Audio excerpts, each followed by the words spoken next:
Welcome viewers, welcome to this session. This is a continuation of the previous session, I would say, which was focused on British Romantic literature. Before I start talking about the further, connotations relating to British Romantic literature, let me briefly give you an overview or recapitulation of what we discussed in the previous session, which was purely, I would say, theoretical. Okay, and in the previous session, we talked about British Romantic poetry in its aesthetic features, its characteristic features. We also try to give certain definitions of Romanticism, and while talking about definition, before that I also talked about some historical aspects, okay, and historical influences on Romantic period and Romantic poets. It was crystal clear that Romantic poets, when we talk about, they revolted against new classical poetry, which had a different kind of poetic composition. So neoclassical poetry was basically, I would say, based on artificiality. Its poetic composition was based on reason, okay, rationality, okay, and there is a term which is known as imitative rationalistic aesthetic, you can say. And since Alexander Pope, who happened to be the pioneer amongst the neoclassical poets, and he was a very close adherent of Greek and Latin classics, so he thought of reviving back, and therefore he also thought of substituting the blank verse which was used by Shakespeare and Milton also in the early in the classical period, with a new form of poetic composition which is known as heroic couplet. But let me also tell you that when Wordsworth and Coleridge, when they came across this new kind of poetic composition, they were not very much happy. The reason being that they realized that the poetic composition of neoclassical poetry was very confined to decasyllables, 10 syllables only. And poets were not very much happy with their own expression. If they wanted to express their ideas, their imaginations freely, they could not do that. So therefore, they came up with a new kind of a movement, which is known as Romantic movement. And we also learned to know that the imagination, emotion, and vision, these three happen to be the aesthetic, elements of Romanticism, and nature played very, very important role also for the Romantic poets. And there was a major shift from, I would say, green velvet carpeted area to green carpeted area. So neoclassical poets, they would be talking about towns, men, people living in the cities, towns, ladies and gentlemen, okay, of sophisticated class. Whereas on the other hand, in the Romantic period, the focus was on nature, rustic men, you can say. Wordsworth is talking about, humble and rustic people, So there was a shift, I would say, paradigm shift from neoclassical period to Romantic period. So the Romantic period obviously was based on liberty, you can say, liberalism that happens to be the watchword for, I would say, Romantic. So now let me begin this session by talking about few early Romantic poets. When we talk about early Romantic poets, there is no denying the fact that when we talk about the Romantic elements, these elements were also existing earlier. Because when we try to age this Romantic period, this is from 1798 to 1832. That doesn't mean that Romantic elements, Romantic aspects were not existing earlier. So these characteristics were existing earlier also. So let me briefly talk about a few early Romantic poets, before Wordsworth Romantic poets. For example, we have James Thomson, okay. So his age was from 1700 to 1748. And he was the one who took a very deep interest in, nature. And nature happens to be one of the characteristics of Romantic period. And his poem, which was entitled The Seasons, okay, which was published way back in 1730, it evokes a kind of interest in the process of nature. So nature, I mean, was very, very important earlier also. And he's fascinated by the fearful aspects of nature. And he's talking about floods and storms in his poetry, particularly in this poem, The Seasons, He's talking about the interactions between man and nature. And most importantly, James Thomson is known as a poet of pictorial landscape, So here, one thing is very clear, that, I mean, nature was of paramount importance to earlier poets also. Okay, it's not that only romantic poets talk about nature. No, we have James Thomson. Okay, he is known as poet of landscape and poets of pictorial landscape. Why? Because he was focusing on the nature. He lived in the nature. He spent time with the nature. He understood the importance of nature, and he had this feeling that our life is nothing without the nature. He's talking about the interaction taking place, man and nature. I mean, it's a beautiful expression. I mean, so therefore, it's very important when you talk about James Thomson. We have another precursor of romantic poets, whose name is Mark Akenside. And he is also one of the forerunner of Wordsworth. And he attempted to revive the Greek form of lyric. And his important poem is obviously entitled The Pleasure of Imagination, and which is very didactic and descriptive also. And he is looking at the beauty and harmony of nature, which is directly related to intellect also. So here, Greek form of lyric.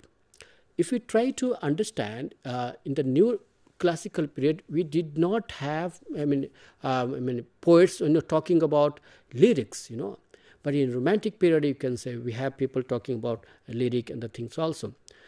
We have another poet whose name is William Collins, and he is very, very important in the sense that, he was having a very pervasive overall influence, on almost all the romantic poets, William Collins. Almost all the romantic poets, they went through his writings, they went through his poems, and particularly the landscape, which William Collins is talking about, a landscape, evoking ideas and emotions, and he is particularly loving nature, And he wrote Ode to Evening, which is the forerunner of Keats's Ode to Autumn, So there are romantic tendencies also which are very much present in his writing.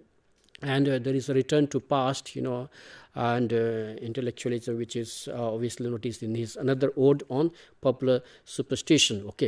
So what is important in his writings is that, he is focusing on ideas and emotion, and he's attaching them with the landscape, landscape. He's giving example. He's writing two odes, Ode to Evening, and another one is Ode on popular, popular superstitions. And again, the other element which we need to talk about him is the fact that, he is also trying to take us into the past. And if you remember, even Coleridge, John Keats, both of them, they are talking about, a different kind of life. They are taking the readers into past, to the medieval age, So therefore, all these poets, romantic poets, they were influenced by William Collins, which is very, very important. Now, we have another important poet, whose name is Thomas Gray. I think all those studying literature would be aware of him, Thomas Gray, particularly his poem, which is entitled Elegy Written in a Country Churchyard, which is paying attention to nature and humble life, And Gray's, his writings indicate a kind of a swing which is towards medieval literature and Scandinavian folklore. Folklore is very, very important, you can say, because, he is known for his elegy written in the country churchyard, that is known, but he is also focusing simultaneously on folklore, and that also on Scandinavian folklore. Because folklore, is focusing on the rustic life, the life of the people, nature, a kind of songs which were written by the lay people, by the people. So he had a different kind of, switching. He is switching from the present to the Middle Ages, and he's trying to take us to a kind of an age which was free of science and other technological effects, you can say. So therefore, Thomas Gray is very, very important. We have another poet, whose name is William Cowper, yet another precursor of Romanticism, and for him, love of nature and religious worship are related activities, and he believed that contemplation in the midst of nature will bestow wisdom more easily than the reading of his books. So he is also focusing on I would say, countryside. He's portraying nature in his poems, which are very, very important. So Cowper also, when you talk about William Cowper, he is focusing on the nature, contemplation also. If you remember Wordsworth, he's talking about contemplation, emotion which was situated in tranquility, recollected in tranquility. So contemplation, that also happened to be one of the characteristics of a romantic era. Now let me talk about another poet, whose name is Robert Burns, and he is very, very important, in the sense that he was Scot. He was from Scott, and he was known as a country poet also, and a very beloved poet of the Scots, and he was also a symbol of their national spirit, and when independence movement was going on, he was trying to look for certain characteristics, with the help of which he would try to ignite the minds of the people. So he was interested in a number of things which were later considered romantic tendencies, and he was also focusing on Scottish folklore, and he was focusing on common men, nature also, and he is making use of folk song, which is very, very important. I'm reminded of his own experience. Burn, he went in search of a kind of a ballad tradition, which would really oppose and reject the British culture when they were under, British rule.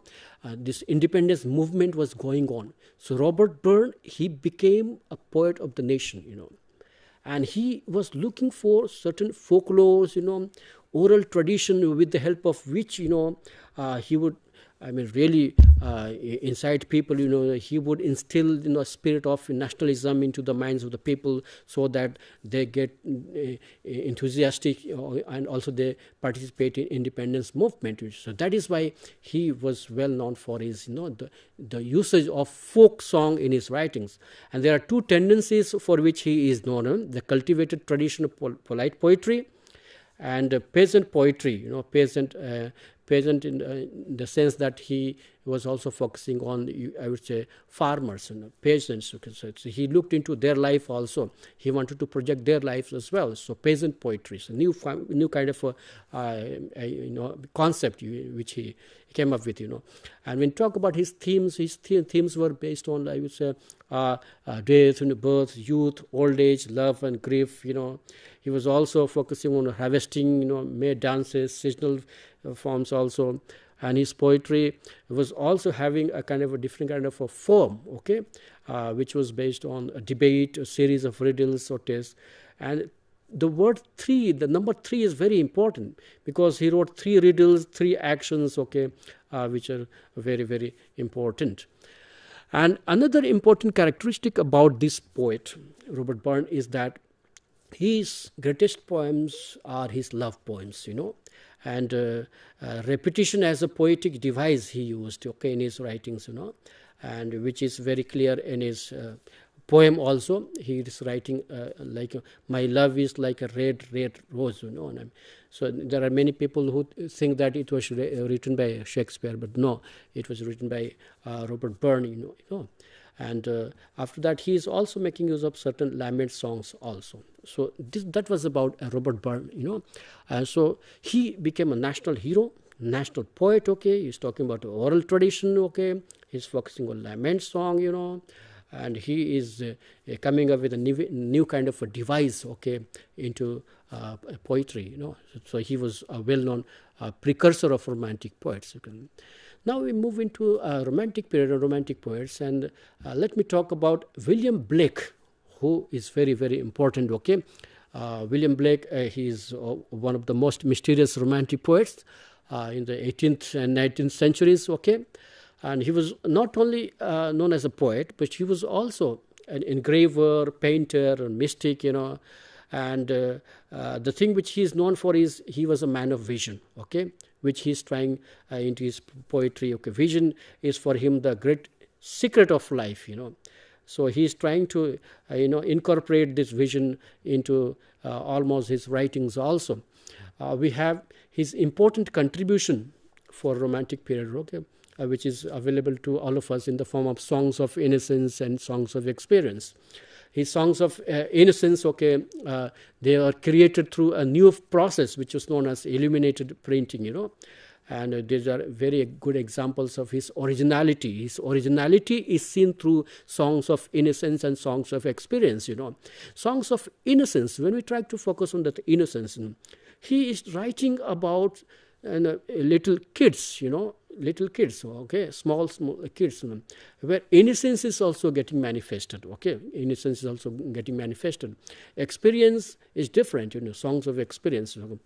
So we have a poem like The Lamb, okay, The Tiger. So both are, though, they are both, related with each other, but they are in sharp contrast to each other also. Okay, I'll be talking about that also. The Lamb. When you talk about the Lamb poem, it's a poem written by William Blake. The Lamb. It is one of the simplest poems of William Blake. Where we have the description of a child's life. A child is asking another child. He himself is the main protagonist. He is asking about himself. Who made thee? Who created thee? Okay. Do you know how you were born? Do you know how you were, who created you? Like we are having a lamb, this poem, where it is, little lamb, who made thee? Dost thou know who made thee? Gave thee life and bade thee feed by the stream over the mead, and gave thee clothing of delight, softest clothing woolly bright, gave thee such a tender voice, making all the vale rejoice. Little lamb, who made thee? Dost thou know who made thee? Okay. So on the other hand, we have a second stanza just from this lamb, okay, where we get answers to the ones which were posed in the first stanza. The little lamb is given answer here. Little lamb, I'll tell thee. I'll tell thee means I'll tell you.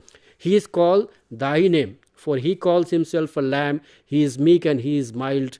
He became a little child, okay, in a child, okay, child, and thou a lamb. We are called by his name, little lamb. God bless thee, God bless thee. So here what is happening is that the child and his life, innocence, sense of innocence is getting manifested, okay. He is being asked, okay, whether he knows who has created him. So even the faith formation is also getting manifested through this poem, the lamp, In sharp contrast to this poem, we have another poem written by William Blake, which is entitled The Tiger. The Tiger is a poem, okay, which is part of the songs of experience, And here the tiger, okay, along with the lamb, tiger asking the same question about human beings' birth and origin. Whereas the lamb in the beginning, in the first poem, projects the process of creation as a natural and harmonious. The tiger is a vehicle to reflect sinister designs, and together they make what Blake calls the fearful symmetry. Fearful symmetry in the sense that on the one hand we have, lamb who is representing innocence. The lamb was also symbolic in the sense that in Christianity we have, there is a description of Christ being described as the lamb. So here innocence of the lamb is being, compared with the Christ, So that is happening. On the other hand, we have a tiger. Tiger is symbolic of some violence, So what he's doing is that these are both in a symmetrical manner existing in the society. On the one hand, we have a lamb who is very tender, tender in nature. On the other hand, we have a tiger who is violent in nature. So sort of, he's trying to, bring in together both elements, tenderness and violence, both together. And Blake is telling all of us, all the readers, look, this is kind of symmetry which has been created by God. So for God, there is no difference. Okay, so God has created almost everybody. Now let me talk about one more poem of William Blake. Okay, the Chimney Sweeper poems. Okay, and so here and Blake, what he is doing is that, I mean, he is talking about the chimney sweeper. Okay, and it appears in two different forms in both Songs of Innocence, Songs of Experience. Okay, and like this earlier two poems also, it talks about the progression from innocence, and these poems also deal with the prevalent cruel practice of those times when boys of the age as less as 6 years of age, they were employed as chimney sweepers. He is presenting a true reality, cruel life of the people. So when people, I mean, people were so poor. I mean, poor people, they could not afford to, take care of their kids. So they would sell their small kids, even of age of, 6 years, and who were employed as chimney sweepers, because they were so soft. I mean, they could climb up the chimney, okay, at the top of it, and they could clean the chimney, okay, towers, So they were employed as chimney sweepers. So here he is, William Blake is presenting a reality, bitter reality of the society. He's critiquing that, look, this is the social ill of a society which is existing in the society. So it is coming in the form of didacticism also, giving a lesson, moral lesson to the people that, look, this is the reality. You claim yourself to be, you can say, highly developed society, but that is not so. Look at the nature and the existing situation of of some people also who are still, struggling with their poverty. They cannot afford to raise their kids also. So therefore, he is presenting a bitter reality of life through the chimney sweeper. Okay, so where we get to know about how even small kids, they were being employed as chimney sweepers. Now let me move to the main romantic poet. Okay, and then we have William Blake, William Wordsworth. William Wordsworth is obviously prominent leader of romantic movement in England. Okay, and he was also influenced by French Revolution. Okay, and in 1795 he met St. Coleridge. Okay, so both Coleridge and Wordsworth in 1795, both of them, they met and jointly decided to publish this famous book called Lyrical Ballads, which is called the beginning of romantic movement in literature. Okay, so Lyrical Ballads is very, very important because this is the main, you can say, representing the romantic movement itself, you can say. It was jointly published by Coleridge and Wordsworth when they both met together. We have Wordsworth, okay, who is also known for his poems, like in Tintern Abbey, Immortality, okay, and he also is talking about certain, development, 3 stages in the development of poets' love of nature. 3 stages he's describing as like sensuous animal passion, moral influence, mystical communication, okay. And he's also known for very important, the 5 Lucy poems, okay, which I think all of you may be aware of, Then when we talk about lyrical ballads, which happens to be a very important, it is also known as the manifesto of romantic period, It was a volume which was initially published in 1798, then in 1795, okay, 1798, then 1800, okay, and finally 1802, Let me talk briefly about the subject matter of the preface of Lyrical Ballads, where he is talking about 4 important heads, 4 important points. First is, what is poetry, and what are the defining characteristics of poet, the value of poetry, and the question of poetic diction. These are very, very important. So when we talk about poetry, Wordsworth's definition of poetry is well known all over the world. He defines poetry as a spontaneous overflow of powerful feelings. Okay, it takes its origin in emotion recollected in tranquility. This is how he's defining spontaneous overflow of powerful feelings, poetry. And then he talking about defining poets, characteristics of poet, and he's saying that he's attaching 3 important characteristics to a poet. Firstly, he's saying a poet is exceptionally sensitive. Secondly, he is completely filled with sensibility, enthusiasm, and finally he is having a comprehensive soul also. And he is also a man speaking to men. And finally, a poet is also endowed with extraordinarily and strong imagination. Okay. Now let me talk briefly about H.T. Coleridge. H.T. Coleridge, he was very, very important. He is known as a mystic, a poet who is talking about supernatural elements also. His famous, important poems are Ancient Mariner, Kubla Khan, Christabel also. And his major contribution is regarding imagination. He's talking about three kinds of imagination, okay, because when we try to understand, in a critical manner also, okay, so he's talking about primary imagination. So in the infinite I am, he's defining primary imagination as active, becoming very active in the mind. Secondary imagination is, he says, it dissolves, dissipates, okay, and dissolves, diffusion, dissipates in order to, recreate it, and tertiary imagination is talking about fancy. So these are three important, his contribution regarding imagination. So I think, today we have talked about in the second phase almost all the important major romantic poets. I also talked about some precursors of romantic poets and some major romantic poets also, like Wordsworth, William Blake, and H.T. Coleridge. So I think today's lecture should help you. Please go through some study material, okay, and I am sure that it will help you. And so please go through your booklets and try to take help from that also. So with that, we end today's lecture. Thank you so much.